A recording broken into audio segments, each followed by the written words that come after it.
Los 80 fueron una época dorada para los cómics, con personajes únicos y extraños que capturaron la imaginación de muchos, desde luchadores mexicanos hasta detectives miniatura. Hoy exploraremos las historias de aquellos cómics olvidados que merecen su lugar en la historia.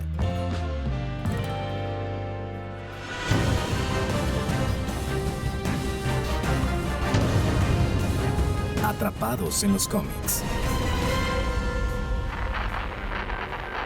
La década de los 80 fue un periodo único y memorable para la industria del cómic, una época donde personajes extravagantes y a veces inesperados cobraron vida en las páginas de revistas y cómics en todo el mundo. Fue un tiempo en el que el cómic no solo era entretenimiento, era un fenómeno cultural que cautivaba tanto a jóvenes como a adultos, llevándolos a un mundo de fantasía y posibilidades infinitas.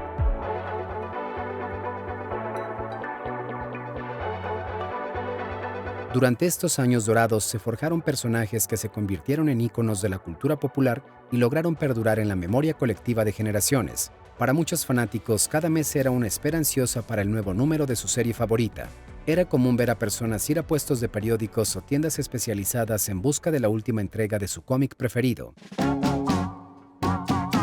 En América Latina, el auge del cómic también dejó su huella, y países como México aprovecharon este fenómeno para lanzar sus propias historietas, abarcando géneros como el amor, la aventura, el humor e incluso historias inspiradas en la lucha libre, un deporte muy popular en la región.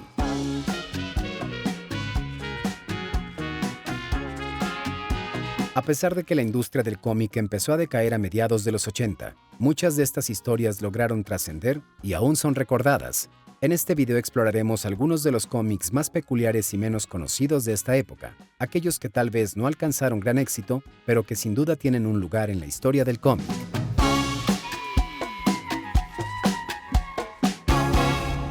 El Monje Loco, historias de terror y suspenso. En la década de los 40 y 50, el terror y misterio encontraron un espacio peculiar en la cultura popular mexicana, y uno de los personajes más icónicos de este género fue el Monje Loco. Este personaje nació originalmente como un programa de radio en 1937, creado por Clemente López y Francisco Fuentes, cuya misteriosa voz y frase inicial, "Nadie sabe, nadie supo", atrapa a los oyentes. Su éxito en la radio fue tal que años más tarde se adaptó a otros formatos, incluyendo una historieta que se consolidó como una rareza única dentro del cómic mexicano. La versión en cómic del Monje Loco llegó a las manos del público durante la década de 1950, cuando el auge de las historias en México permitió que personajes de la radio y el cine migraran al papel.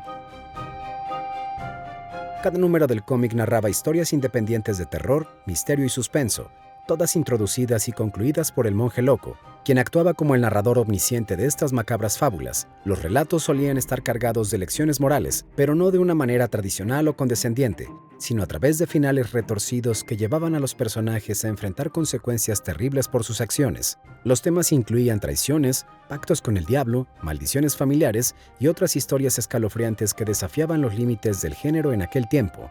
El Monje Loco fue censurado en algunas ediciones debido a sus historias consideradas demasiado perturbadoras para el público infantil. A pesar de su tono oscuro, algunas de sus historias tenían un humor macabro que le daban un toque distinto.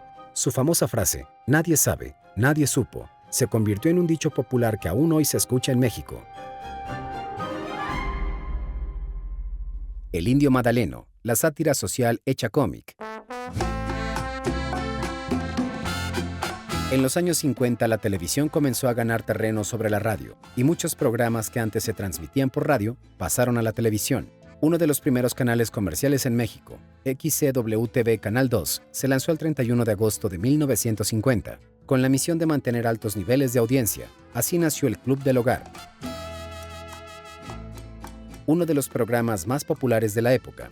De este programa surgió el personaje del Indio Madaleno, interpretado por Francisco Fuentes, quien se convertiría en una de las figuras más queridas de México. El éxito del Indio Madaleno fue tal que en 1972 el personaje obtuvo su propio cómic, El Tapujo Audaz, en el cual se narraban sus aventuras. En las historias, el indio Madaleno, un hombre ingenioso y astuto, enfrentaba problemas cotidianos y a menudo era discriminado por sus raíces indígenas. Sin embargo, siempre lograba salir adelante gracias a su ingenio. La historia abordaba temas sociales y se convirtió en un reflejo de la vida y los desafíos de muchos mexicanos en aquella época. Raúl Velasco y Siempre en Domingo, en papel. El programa Siempre en Domingo, conducido por Raúl Velasco, fue uno de los más influyentes en la televisión mexicana y latinoamericana. Estrenado el 14 de diciembre de 1969, se convirtió rápidamente en un fenómeno que lanzaba al estrellato a numerosos artistas. Su escenario era la prueba de fuego para cualquier cantante o grupo que quisiera triunfar en el mundo de la música en español. Raúl Velasco, conocido por su personalidad influyente, tenía la capacidad de crear o destruir carreras, y su programa se volvió una institución de la música. Editorial Novaro, aprovechando el éxito de Velasco, lanzó una serie de cómics titulada Aún hay más, donde el conductor era el personaje principal. Las páginas de esta serie estaban llenas de historias humorísticas y caricaturescas que incluían personajes como su novia Lupita, el profesor Librín y la sirvienta indígena Lola. Cada número abordaba problemas comunes de la época, como la contaminación o las relaciones familiares, y ofrecía consejos y soluciones moralistas. Cada historia terminaba con una foto de Raúl Velasco, lista para ser enmarcada, lo que mostraba la gran popularidad del conductor. Conchita la detective, un personaje femenino revolucionario.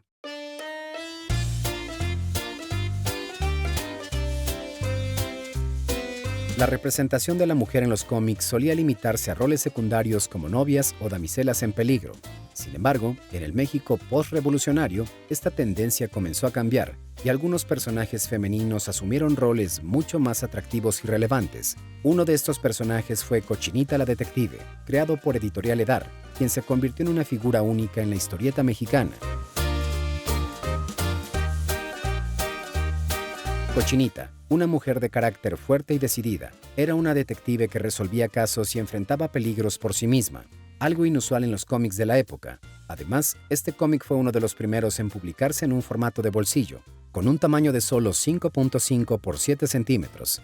Aunque la revista tuvo una circulación limitada, Cochinita dejó una huella en la historia del cómic y demostró que los personajes femeninos también podían ser protagonistas de aventuras y resolver problemas con inteligencia y valentía. Chabelo, del cine al papel. Uno de los personajes más icónicos de la cultura mexicana es Chabelo, interpretado por Javier López Rodríguez. Tras conocer a Luis de Llano Palmer, Chabelo ingresó al mundo de la televisión, abandonando su carrera en medicina para dedicarse al entretenimiento. Rápidamente, se convirtió en una figura popular en el programa La Media Hora de Chabelo, lo cual lo llevó a protagonizar una serie de películas y finalmente a tener su propio cómic.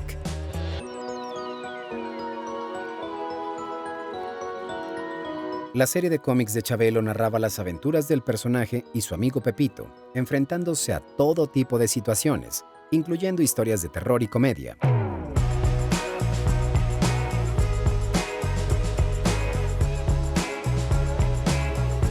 En los años 90 se lanzó Las Aventuras de Chabelo y sus cuates, donde Chabelo y su grupo musical vivían aventuras y luchaban contra el punk, un tema que buscaba conectar con el contexto de la época. Estos cómics ayudaron a consolidar la imagen de Chabelo como un ícono de la cultura infantil mexicana. Los años 80 fueron una época de oro para los cómics en Latinoamérica, donde surgieron personajes y aventuras que marcaron a generaciones. Aunque algunos de estos cómics no alcanzaron el éxito de otros títulos internacionales, sus historias y personajes se ganaron un lugar especial en la memoria de quienes los leyeron.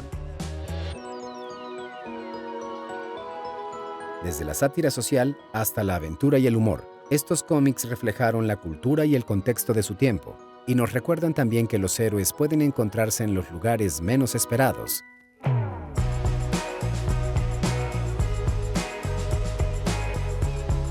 Dime cuáles otros cómics recuerdas de la época. Sabemos que también existió un cómic de Capulina, pero eso lo veremos en otro video. Soy René Baldo, y esto es Atrapados en los cómics.